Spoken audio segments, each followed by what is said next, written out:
What pivotal experiences shaped your leadership approach to markets, risk, and innovation? When I started in 1991 at Deutsche Boerse, I was calculating their indices. We already then had the first derivatives on indices at what was then still DTB, what later became Eurex. So I was already creating a number. It was just a number. I'm a mathematician by education. That has already a lot of impact on people's P&Ls and hedging needs and so on. So I, very early on in my career, was exposed to people who were using the information that we created with the index to then build their hedging strategies around it. And it was a great start for what then turned out to be 35 years in this industry. What was your initial vision for EEX when you became CEO? Before I started with EEX in 2011, I was for more than 10 years already working for Eurex. So I knew the financial derivatives world, and I saw a lot of potential to transfer some of that market maturity, that market development into the commodities world, which was far less mature in a way. So I thought some of the things I learned in my time with Eurex, I can use and build a more liquid commodities market as well. Part of that is a regional expansion strategy. I mean, when I started, EEX was a very local German power exchange. We were 120 people. We had one location, which was Leipzig.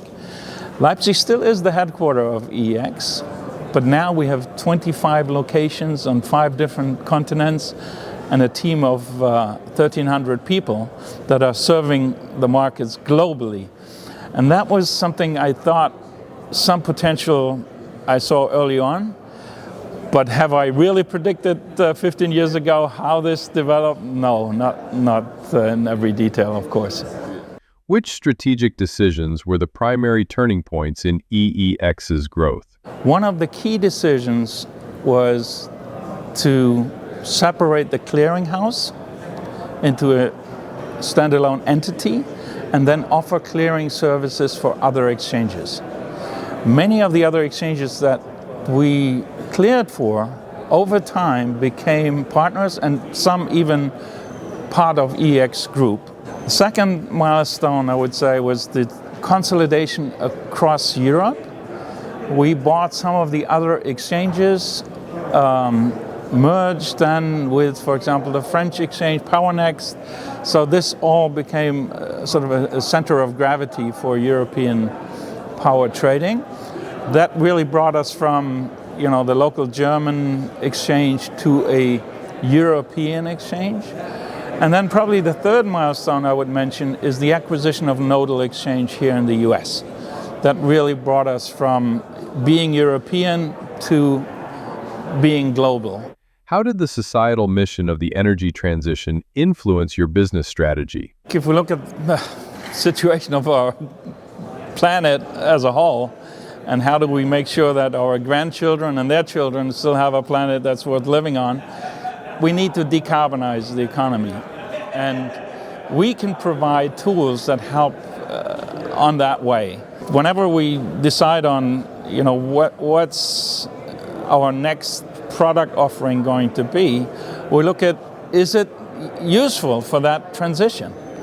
There was a conscious decision not to list coal futures, but rather list futures on guarantees of origin, because there are one important component for the decarbonization of the broader industry. So that's always been, sustainability always been at the heart of what we do and every decision that we make in terms of what kind of products can we offer, how can we help on this transition, how can we integrate renewable energies into the existing power market. There are a lot of decisions that we took on the way to help especially producers of renewable energies to participate in the existing market and be hedgers in the power market. What does your induction into the FIA Hall of Fame mean to you? It means a lot. It's going to be a very emotional moment, I'm sure. I've been able to contribute in different ways over this long period of time. Starting with the index world that I started my career in, I created a European company called Stocks, and the Eurostoxx 50, which is an index that I created, is still the underlying of the most liquid equity index future in Europe. And that's something, that will probably be remembered even after my retirement. But then, the whole story of EX for the last 15 years, from this local German power exchange to a global powerhouse, the biggest power exchange in the world, not only in Europe, but also in Japan, through nodal exchange here in the US. I think that's something where I hope I could contribute a little bit to the whole development of this industry.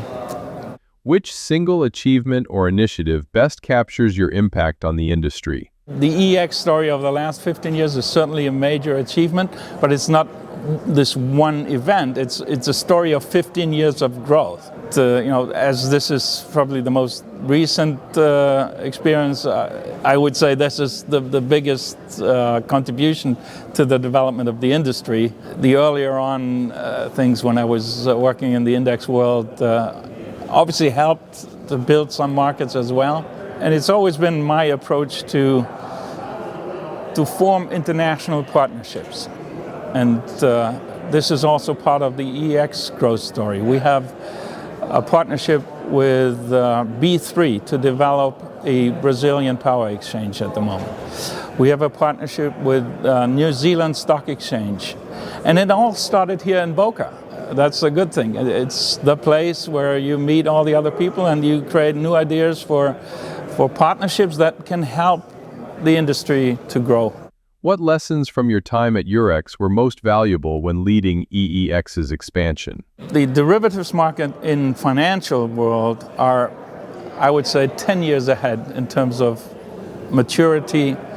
So many of the things in terms of market structure, how does market making work, how can we build liquidity, that I saw in Eurex, I was trying to transfer over to the commodity market. There are a lot of similarities between them, and what we see now is actually a lot of people who used their trading strategies only in financial markets are now also entering the commodity markets because it has reached a level of liquidity, the power market in particular, that makes their strategies also work here. And I think that's sort of the transition I was able to accelerate, probably. Is there a specific moment from your time at FIA BOCA that stands out? I remember the days when we were organizing the famous and legendary Eurex late night parties, and I was honored to announce people like Chaka Khan and Kool and the gang. So that was really special. What have industry ski trips taught you about people and collaboration? I, together with my wife, go annually on a trip where exchanges from around the world meet for 1 week of skiing. It's called Interbourse. And Interbourse has its own stories. I can give you one example where I really benefited from the international community that was coming together there. When I had created Stocks as an index company, one of the partners in Stocks was Dow Jones Indexes. And Dow Jones Indexes had then asked me to work for them.